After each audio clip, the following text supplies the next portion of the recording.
அப்படின்னு சொல்லி ஒரு சிறப்பான ஒரு மாத கருத்தரங்கம் நடத்திருக்காங்க. எண்கள் என்பதுதான் இன்றைய காலம். இந்த காலத்தை குறிக்கக்கூடிய ஒரு சொல்தான் ஜோதிடம். அந்தந்த வயதில் கிடைக்க வேண்டிய விஷயங்கள் சிறப்பாக அப்படியே அடுத்தடுத்து வரிசையா என்ன வேணுமோ அது கிடைச்சிட்டே இருந்ததுன்னா உங்க 5ஆம் இடம்ங்கிறது ரொம்ப நல்லா இருக்கு அப்படிங்கிறது அர்த்தம். கடகத்துக்கு விருச்சகத்துக்கு ஒரே வித்தியாசம் தான். ஓகேங்களா? விருச்சகம் இருக்கிறது எல்லாத்தையும் எடுத்து கொடுத்துரும். அது தனக்குன்னு வச்சுக்காது. கடங்க கொடுக்கும்போது யோசிச்சு கொடுக்கும். அவ்வளவுதான். இதுக்கு இதுல வித்தியாசம் அது மட்டும்தான். ஒரு ஆணினுடைய வீரத்தையும் பெண்ணினுடைய நளினத்தையும் பறைசாற்றுகின்ற அற்புதமான, காற்றை விட வேகமாக சிந்திக்கக்கூடிய ஆற்றலுடைய அரிய மனிதர்களை இந்த உலகத்திற்கு படைக்கக்கூடியதுதான் மிதுனம். பங்குச்சந்தையில காட்ட முடியுமான்னு கேட்டீங்கன்னா, நான் பல முறை போட்டாச்சு. போன 1.5 வருஷம் ஒரு சார்ட் வரைஞ்சு போட்டு அது அப்படியே இருந்தது. எல்லாம் டெக்னிக்கல். நாங்க டெக்னிக்கல் கிடையாது, ஃபுல்லா அஸ்ட்ராலஜிக்கல். அடிக்கடி ராமேஸ்வரம் போயிட்டு அங்க இருக்கக்கூடிய 22 தீர்த்தங்களை நீராடிட்டு வரணும். இதை அடிக்கடி செஞ்சுட்டு வந்தோம்னாலும் நிச்சயமாக நமக்கு இருக்கக்கூடிய கடன் பிரச்சனைகள் சீக்கிரமாக தீர்றதுக்கு ஆரம்பிச்சோம். நவ்கிரகா நிறுவனர் ஜெயம் மைத்ரி பிரசன்ட்ஸ் முதல் மாத ஜோதிட கருத்தரங்கம். Title sponsor Navgraha. Powered by doctor Shubham Marimuthu விஞ்ஞான ஜோதிட ஆலோசனை மையம். Supported by Kanimozhi Santhosh the tile bros. Co present by பரிகார செம்மல் கே சத்யா கொடுமுடி பரிகார ஹோம நிலையம். Special thanks to green floor Ravi.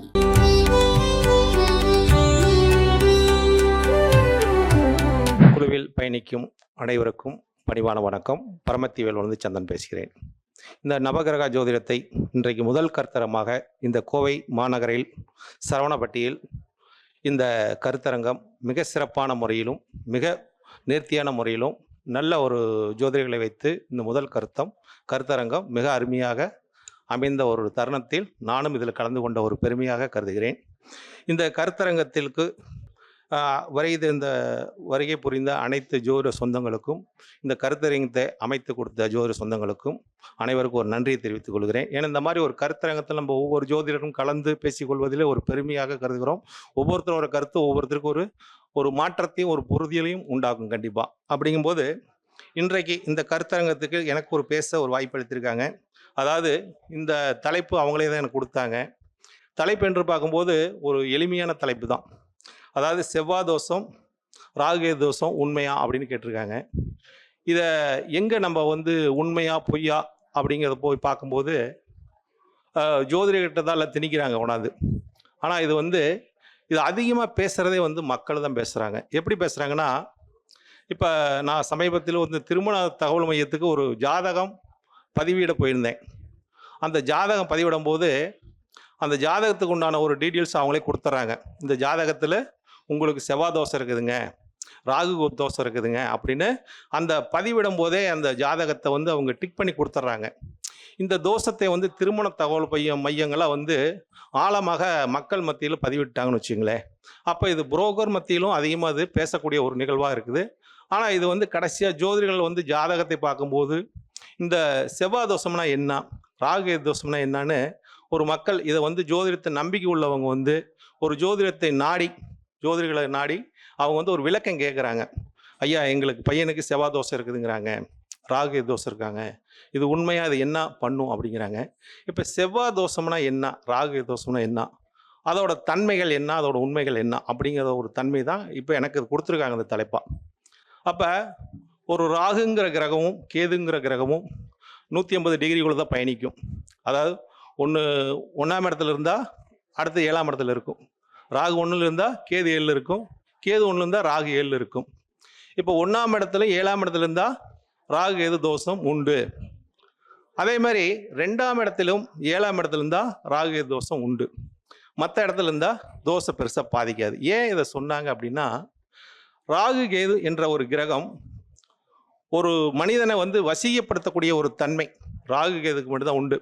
ஏன்னா ராகு என்பது ஒரு பிரம்மாண்டத்தை கொடுக்கக்கூடிய கிரகம், வசியத்தன்மையை ஏற்படுத்தக்கூடிய கிரகம். அப்போ ஒருத்தருக்கு அந்த ராகு கேது இருக்கும்போது இன்னொருத்தருக்கு அது இருந்தால் ஒருத்தருக்கு வசியமாகி அவங்களோட வாழ்க்கை நல்லா இருக்கும். அதுக்காக தான் சொன்னாங்க. அப்போ அவங்க வாழ்க்கை நல்லா இருந்தால் அவங்க வாழ்க்கை கடைசி வரைக்கும் நல்லா பயணிப்பாங்க. அப்படிங்கிறது தான் அந்த ராகு கேது தோஷம் இருந்தால் நீங்கள் அதை தோஷமாக பார்க்குறதோட 2 பேர்த்துக்கு இருந்தால் அது சந்தோஷமாக ஆயிரும் அப்படிங்கிறதுக்காக தான் சொன்னாங்க. அப்போ இந்த வசியத்தன்மை ஒருத்தருக்கு இருந்து ஒருத்தருக்கு இல்லைன்னா என்ன ஆகும்னா, ஒருத்தரோட கருத்தை ஒருத்தர் புரிஞ்சு கொள்ள மாட்டாங்க. நீ சொல்கிறத என்னால் ஏற்றுக்க முடியாது, அங்கே 2ஆவது வரும். அவங்களுக்குள்ள ஒரு பிரிவு நிலையை கொடுத்துரும். அப்படிங்கும்போது அப்போ இந்த தோஷம் பாதிச்சிரும் அப்படிங்கிறதுக்காக தான் இதை சொன்னாங்க. அதனால் இதை நீங்கள் பார்த்து செஞ்சீங்கன்னா உங்களுக்கு ஒரு சந்தோஷமாக போயிடும் அப்படிங்கிறத இந்த ராகு எதை சொன்னாங்கன்னு வச்சுங்களேன். இந்த ராகு எது தோஷம், அதே மாதிரி இதுக்கு நிறைய அது வந்து விதிவிலக்குலாம் உண்டு ஜாதகத்தில் வந்துங்க. எடுத்தோன்னே இப்போ கட்டத்தை பார்த்தோன்னா 2ல் இருந்தால் தோஷம், 7 இருந்தால் தோஷம், 1 இருந்தால் தோஷம்னு இது பொதுமக்கள் சொல்லக்கூடியது திருமண தகவல் மையத்தில் சொல்லி அவங்க எழுதி கொடுத்துட்றாங்க. இதை வச்சு தான் மக்கள் அதை வந்து சார்ந்தே பார்த்துட்டு வந்துடுறாங்க. ஜாதகத்தை தோஷமில்லாம் ஒதுக்கிடுறாங்கன்னு வச்சுங்களேன். அந்த அளவுக்கு இன்னைக்கு பிரபலமாகி போச்சு.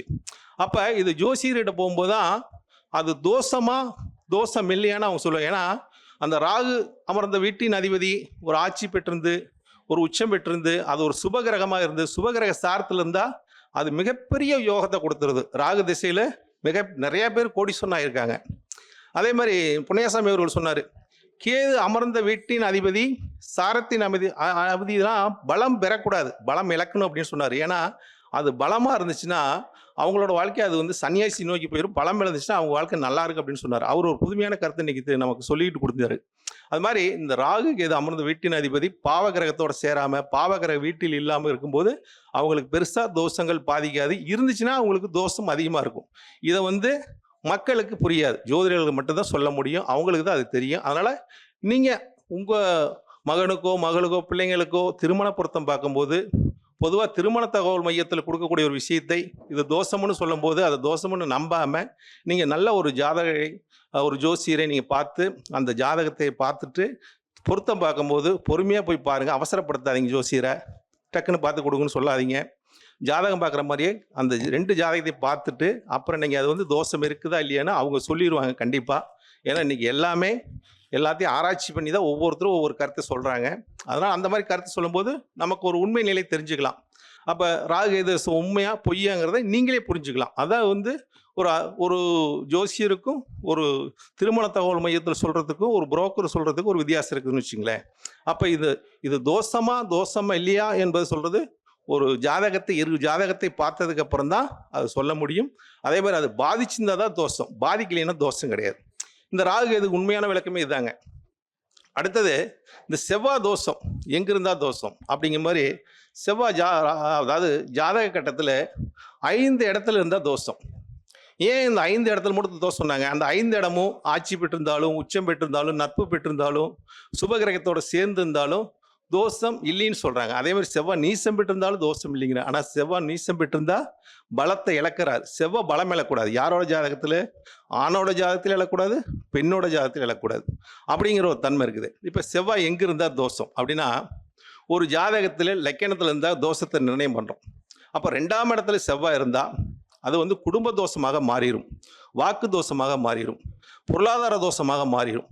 அப்போ அந்த செவ்வாங்கிற கிரகம் 2ல் இருக்கும்போது அந்த கிரகம் வந்து அது வந்து சுபகிரகத்தோட சேர்க்கை பெற்றிருந்தா அது பெருசாக தோஷத்தை தராதுங்க. அதே மாதிரி அது பாவ கிரகத்தோட சேரும்போது தான் அது குடும்பத்துக்கும் தோஷம் தரும், நம்மளோட பேச்சினாலையும் தோஷம் வரும், பொருளாதார நிலையிலும் ஒரு தோஷம் தரும். திருமணமானதுக்கப்புறம் ஒரு வம்பு வழக்குன்னு சொல்லி நம்ம வந்து வாய் பிரச்சனையினால ஒரு கோர்ட்டு கேஸ் போகக்கூடியலாம், அதாவது பேசி ஒரு சண்டை வர்றதெல்லாம் அந்த செவ்வானால தான் வருங்க. அது கூட ராகு சேரும்போது சனி சேரும்போது பெரிய ஒரு பிரச்சனையில் கொண்டு விட்டுருங்க.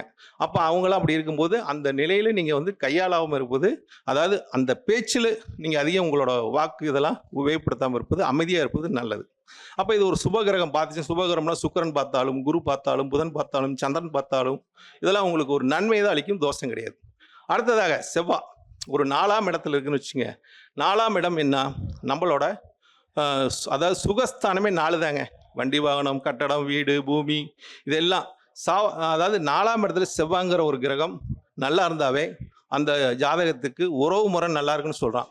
இல்லாட்டி உறவு முறைக்கு தோஷத்தை கொடுக்கணும். ஏன்னா ரத்த உறவாக இருந்தாலும் சரிங்க, நமக்கு சொத்து பூமியாக இருந்தாலும் சரிங்க, 4 செவ்வாய் இருக்கிறவங்களுக்கு சரியான வாகனம் அமையாதுங்க, வீடு அமையாதுங்க, அதே மாதிரி நிலப்புலங்கள் அதிகமாக அமையாதுங்க. இந்த 4ஆம் இடத்துல செவ்வாய் இருக்கிறவங்க இதுக்கெல்லாம் போராடி தான் ஜெயிக்க முடியும். அதே மாதிரி அவங்க நேரடியாக அவங்க அதில் செய்யாமல் இன்னொருத்தரை வச்சு அவங்க செய்யும்போது அதில் வெற்றி காணலாம். அடுத்தது செவ்வாய் வந்து 7ஆம் இடத்துல, அதாவது 2, 4 அடுத்தது 7. 7ஆம் இடங்கிறது ஒரு திருமணத்தை குறிக்கக்கூடிய ஒரு பாவம், நண்பர்களை குறிக்கக்கூடிய பாவம், அதே மாதிரி கலஸ்தரா ஒரு ஆண் பெண் இணைவு, இந்த மாதிரி ஒரு பாவத்துக்கு 7ஆம் இடம். 7ஆம் இடத்துல செவ்வாய் இருந்தால் அது பெரிய ஒரு ஆண் பெண் இணைவுக்கு ஒரு தோஷத்தை கொடுக்கும். ஏன்னா 2 பேரும் மேச லக்னம் ஜாதகத்தை பார்த்தங்க சமீபத்தில். 2 பேத்துக்கு 7ஆம் இடத்துல செவ்வாய், திருமணம் பண்ணி வச்சுட்டாங்க. இப்போ 2 பேத்துக்கு 7ஆம் இடத்துல செவ்வாய் இருக்குது, செவ்வாய் தோசை பலமாக இருக்குது. அப்போ ஒருத்தருக்கு செவ்வாய் வந்து அஸ்தங்கமாயிருச்சு, ஒருத்தருக்கு செவ்வாய் நல்லா இருக்குது. அப்போ அந்த அஸ்தங்கமான செவ்வாய் வந்து என்ன பண்ணிடுச்சுன்னா அந்த ஜாதகத்துக்கு ஒரு வீரியத்தன்மை கொடுக்கல, ஜாதகத்துக்கு வீரியத்தன்மை கொடுக்கல. அப்போ அந்த ஜாதகத்துக்கு இருவருக்கு இவங்களோட அந்யோன்யம் இருக்குது, குடும்பத்தில் அந்யோன்யம் இருக்குது, 2 பேரும் ஒன்றா தான் வாழ்கிறாங்க. செவ்வாய் தோசை ஒன்றா வாழ வச்சிருச்சு. ஆனால் ஒருத்தரோட ஒரு அந்யோன்யத்துக்கு இன்னொருத்தருக்கு ஒத்துழைக்க முடியல. அப்போ உடல் ரீதியான ஒரு சந்தோஷத்தை அந்த செவ்வாய் அங்கே 7ல் இருக்கிற செவ்வாய் கொடுக்கலின்னு வச்சுங்களேன். ஆனால் அவங்களுக்குள்ள ஒரு பிரிதலை கொடுக்கல, புரிதலையும் கொடுக்கல. ஆனால் அவங்க வாழ்ந்துக்கிட்டு தான் இருக்காங்க. ஏன்னா அந்த செவ்வாய்ங்கிற கிரகம் 7ல் இருந்தனால அவங்களுக்குள்ள ஒரு வசித்தன்மை ஏற்பட்டதுனால அவங்களுக்குள்ள அந்த வாழ்க்கை வாழ்ந்துட்டு இருக்காங்க. அவங்களுக்கு என்னன்னா அவங்களோட வாழ்க்கையில் ஒரு புத்திரங்கிற ஒரு ஸ்தானத்தை அடைய முடியாமல் போச்சுன்னு வச்சுங்களேன். அது வந்து எத்தனை வருஷம், 23 வருஷமாக ஒற்றுமையாக வாழ்ந்துருக்காங்க. அந்த செவ்வாய் தோஷம் இருந்து அவங்க ஒற்றுமையாக அந்த செவ்வாயோட செவ்வாய் சேரும்போது ஒரு செவ்வாய் பலம், ஒரு செவ்வாய் பலவீனம். அப்போ இந்த நம்ம பொருத்தம் பார்க்கும்போது இதெல்லாம் சேர்த்து பார்க்கும்போது அந்த ஜாதகத்துக்கு வீரியத்தன்மை இருக்குது, குழந்தை பாக்கியம் இருக்குதா, அதெல்லாம் அந்த தோஷம் இருக்கிற ஜாதகத்துக்கு நிச்சயமாக ஆராய்ச்சி பண்ணி பார்க்கும்போது தான் அதோட உண்மை நிலையை தெரிஞ்சுக்க முடியும். அப்போ நம்ம என்ன சொல்கிறோம், 7ஆம் இடத்துல செவ்வாய் இருந்தனால தோஷத்தினால தான் குழந்தை இல்லையா அப்படின்னு அதை நம்ம ஒரு முத்திரை குத்துற மாதிரி ஆகி போயிருதுன்னு வச்சுங்களேன். அடுத்த செவ்வாய் வந்து 8ஆம் இடம். 8ஆம் இடம் செவ்வாய்ங்கிறது பார்த்தீங்கன்னா ஒரு பெண்ணுக்கு மாங்கல்யத்தை கொடுக்கக்கூடிய ஒரு பாவம் 8ஆம் இட செவ்வாய் தான். ஒரு ஆணுக்கு வந்து ஒரு தைரியத்தையும் ஒரு வீரியத்தன்மையும் அதே மாதிரி ஒரு பலத்தையும் கொடுக்கக்கூடிய இடம், ஒரு விபத்தையும் கொடுக்கக்கூடிய இடம் 8ஆம் இடம் தான். 8ஆம் இடத்துல செவ்வாய் இருந்தால் சில பேர் வந்து தோஷம்னு சொல்லுவாங்க. ஆனால் 8ஆம் இட செவ்வாய் தான் வந்து ஒருத்தருக்கு பலத்தையும் கொடுக்குது, பலவீனத்தையும் கொடுக்குது. அப்போ அந்த செவ்வாய் பலமாக இருக்குதா பலவீனமாக இருக்குதான்னு ஜாதகத்தை 100% பார்த்தே ஆகணுங்க. ஏன்னா 8ஆம் இடத்துல இருக்கிற செவ்வாய் நிச்சயமாக அது காலபுருஷ ரீதியாக 8ஆம் இடத்துல செவ்வாய் ஆட்சி. அப்போ ஆட்சிங்கிற ஒரு நிலைப்பாடு வந்து அந்த செவ்வாய் வந்து என்ன கொடுக்குதுன்னா அவங்களுக்கு வந்து ஒரு மறைமுகமான ஒரு கஷ்டத்துக்கெல்லாம் வந்து ஒரு தைரியத்தை கொடுக்குது, ஒரு மனம் பலம் இழக்கும் போது அவங்க ஒரு எதிலையும் போராடக்கூடிய ஒரு தன்மையை கொடுக்குது. ஒரு பெண்களுக்கு தன் கணவர் வந்து ஒரு முடியாத காலத்திலாம் இவங்க வந்து கணவரை வந்து ஒரு பார்த்துக்கூடிய ஒரு தன்மை இருக்குது. அதே இவங்களுக்கு அந்த 8ஆம் இட செவ்வாய் தோஷமாக இருந்தால் அவங்க வந்து அந்த கணவர்னால ஒரு பிரச்சனையை சந்திக்கக்கூடிய ஒரு தன்மையெல்லாம் இருக்குது. அந்த 8ஆம் இட செவ்வாய் ஒரு அவமானத்தையும் கொடுக்கும் 8ல் இருக்க செவ்வாய். அப்போ அது பலமாக இருக்குதா பலவீனமாக இருக்குதான்னு பார்க்குறது ஜாதகத்தை வைத்து தான் முடிவு பண்ணும். நம்ம 8ஆம் இடத்துல செவ்வாய் இருந்துச்சுன்னா அது தோஷம்னு சொல்லக்கூடாது. ஆனால் அதுக்கு நிறையா விதியும் இருக்குது, விளக்கமும் இருக்குது. அப்போ ஒரு கிரகத்தோட பாவகிரகம் சேர்ந்தாதாங்க தோஷம், பாவகிரகம் சேரலின்னா தோஷம் கிடையாது அப்படிங்கிற ஒரு தன்மை இருக்குது. அடுத்த நிலையாக 12ஆம் இடம். இப்போ 4 இடத்த சொல்லிட்டேன். அடுத்து 12ஆம் இடம். 12ஆம் இடம் வந்து ஒரு மனிதனுக்கு வந்து நிம்மதியான தூக்கத்தை தரக்கூடிய இடங்க.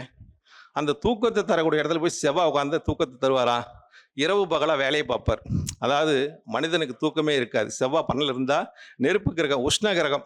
நமக்கு எப்படி ஒரு வீட்டுக்குள்ள ஒரு உஷ்ணம் இருந்தால் தூக்கம் வருமா? சுக்கிரன் இருந்தால் தானே தூக்கம் வரும், சந்திரன் இருந்தால் தானே தூக்கம் வரும், குளிமை இருக்கணுமே. அப்போ செவ்வாய் இருக்கும்போது சூரியன் இருந்தாலும் அந்த குளிமை இருக்காது, அந்த கூலிங் இருக்காது. அப்போ செவ்வாய் 12 இருந்தால் அந்த தோஷத்தை சயான சுகத்தை இழக்கக்கூடிய தன்மை வந்துடும். அப்போ அந்த செவ்வாயை ஒரு சுபகிரகத்தோட சேர்க்கை பெற்று சுபகிரக ஒரு பார்வை இருக்கும்போது அதே மாதிரி இந்த செவ்வாய் ஒரு நட்பு ரீதியாக இருந்தாலும் சரி, ஒரு ஆட்சி ரீதியாக இருந்தாலும் சரி. இப்போ சுக்கிரனுக்கு வந்து ரிஷபலக்கணத்துக்கு 12ஆம் இடத்துல செவ்வாய் ஆட்சியாக இருக்கும். அப்போ அவங்களுக்குலாம் ஒரு பெரிய இதெல்லாம் கிடையாதுங்க, நல்லாயிருக்கும் அப்படிங்கிற ஒரு தன்மை எடுத்துக்கலாம். அப்போ இந்த மாதிரி செவ்வாயோட ஒரு குரு சேர்ந்தாலும், சந்திரன் சேர்ந்தாலும், புதன் சேர்ந்தாலும், சுக்கிரன் சேர்ந்தாலும் அவங்களுக்கு அந்த ஒரு நிம்மதியான ஒரு தூக்கத்தையும் லக்ஸூரியான ஒரு வாழ்க்கையும் அவங்களுக்கு கொடுத்துருது. இதே 12ஆம் இடத்துல செவ்வாய் சனி இருந்தாலும், ராகு இருந்தாலும், கேது இருந்தாலும் அவங்களுக்கு வந்து வாழ்க்கை நிம்மதியாக வீட்டிலேயே தூங்க முடியாதுங்க. எங்கே படுத்தாலும் தூக்கம் வராதுங்க. பகலில் தாங்க தூங்குவான், நைட்டில் தூங்க முடியாதுங்க. அந்த மாதிரி இந்த செவ்வாய் சயான சுகத்தையும் கெடுக்குங்க. கெடுக்கும் போது நமக்கு தோஷம், அதை கொடுக்கும்போது சந்தோஷம். அது மாதிரி இந்த செவ்வாய் தோஷம் இல்லையா என்பதை பார்த்து அதோட கிரக சேர்க்கையை வச்சு அதோட நம்மளோட லக்கணத்திலேருந்து அதோட தன்மையை வைத்து தான் ஒவ்வொரு ஜாதகத்தையும் நிர்ணயிக்க முடியும். எல்லா கிரகமும் தோஷமும் இருக்குது, எல்லா கிரகமும் யோகமும் இருக்குது. அப்போ இந்த கிரகம் தான் தோஷம்னு முத்திரை குத்தி இந்த செவ்வாயும் ராகு கேதையும் வச்சுட்டாங்க. அப்படியெல்லாம் கிடையாதுங்க. இந்த 2 கிரகம் தான் ஒரு மனிதனுக்கு யோகமே கொடுக்குது. செவ்வாய் தாங்க ஒரு மனிதனுக்கு பலத்தை கொடுக்குது. ராகு தான் ஒரு பிரம்மாண்டத்தை கொடுக்குது. கேதுங்கிற கிரகம் தான் ஞானத்தை கொடுக்குது. அப்போ இந்த கிரகங்கள்லாம் நல்லா இருந்தால் மனிதனுக்கு தோஷமே கிடையாது, அவன் வாழ்க்கை நல்லா இருக்கும் என்பதற்காக தான் இந்த கிரகம் ஜாதகத்தில் கெட்டு போகக்கூடாது. அதே மாதிரி இந்த கிரகங்கள் ஆண் பெண் ஜாதகத்தில் 2 பேர்த்துக்கும் நல்லா இருக்கணும். அதாவது ஒருத்தர் கெட்டிருந்தா இன்னொருத்தருக்கு கெட்டு இருக்கிறது நல்லது. ஒருத்தருக்கு நல்லா இருந்து ஒருத்தர் கெட்டு போச்சுன்னா அவங்கள இணைச்சி வைக்கும்போது அவங்களுக்குள்ள வாழ்க்கையில் ஒரு சந்தோஷத்தன்மை இருக்காது, அவங்களுக்குள்ள ஒரு வசியத்தன்மை ஏற்படாது. ஏன்னா இந்த பாவக்கிரகம் எல்லாமே ஒரு வசியத்தன்மை கொடுக்கக்கூடிய ஒரு தன்மை இருக்கிறதுனால இந்த வசியத்தன்மைக்கு ராகு கேது ஒரு உண்மையான கிரகமாக இருக்கும். அதனால் இந்த ராகு கேது இருக்கிறவங்க நிச்சயமாக அதுக்குண்டான ஒரு ஜாதகத்தை இணைச்சிக்குங்க. அதே மாதிரி செவ்வாய் தோஷம் இருந்தாலும் அது தோஷமாக நீங்கள் பார்க்காம அந்த செவ்வாய் தோஷத்துக்கு உண்டான ஜாதகத்தை இணைச்சிக்குங்க. இப்படி இணைச்சி செய்யும்போது உங்களுக்கு அது தோஷமாக இருக்காது, உங்கள் வாழ்க்கையில் ஒரு சந்தோஷத்தை கொடுக்கும். அதனால் இது தோஷம் ஒருத்தருக்கு இருக்குது ஒருத்தருக்கு இல்லைன்னு நீங்கள் வந்து போராடி இருக்கிறதோட இதை வந்து நீங்கள் ஃபாலோ பண்ணிங்கன்னா இருவரோட கணவன் மனைவி வாழ்க்கை ஒரு அந்யோன்யம் இவங்களுக்குள்ள நல்லா இருக்கு என்பது கருத்தை முன்வைத்து இந்த நவகிரகா ஜோதிடத்தில் பேச வாய்ப்பளித்த அனைவருக்கும் ஒரு நன்றியை தெரிவித்துக் கொள்கிறேன். வாழ்க வளமுடன். பரமத்தி வேலன். என்னோட செல் நம்பர் 9360110072. பரமத்தி வேலன். நவ்கிரகா நிறுவனர் ஜெயம் மைத்திலி பிரசன்ஸ் முதல் மாத ஜோதிட கருத்தரங்கம். Title sponsor Navgraha. Powered by doctor Shubham Marimuthu விஞ்ஞான ஜோதிட ஆலோசனை மையம். Supported by Kanimozhi Santhosh the tile bros. Co present by பரிகார செம்மல் கே சத்யா கொடுமுடி பரிகார ஹோம நிலையம். Special thanks to green floor Ravi.